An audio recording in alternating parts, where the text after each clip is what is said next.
మనలో ఎవరైనా కానీ సమస్యల్లో ఉన్నప్పుడు లేదా బాధలో ఉన్నప్పుడు ఖచ్చితంగా ఇతరుల దగ్గర నుంచి ఒక మోటివేషన్ కానీ ఒక ఓదార్పు కానీ ఏదో ఒకటి ఎక్స్పెక్ట్ చేస్తాం.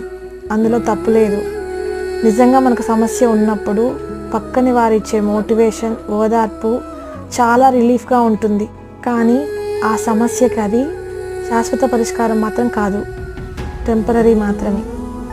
ఇతరులు మీకు ఇచ్చే మోటివేషన్ కంటే కూడా ఒకసారి మిమ్మల్ని మీరు మోటివేట్ చేసుకొని చూడండి. ఖచ్చితంగా మీ లైఫ్లో ప్రాబ్లమ్స్ అంటూ ఏదీ ఉండదు. అట్లాగే మీ జీవితం ఒక అద్భుతం. ప్రతి ఒక్కరు మిమ్మల్ని మీరు మోటివేట్ చేసుకోగలిగితే ఏ సమస్యలో నుంచి అయినా ఈజీగా బయటపడగలరు.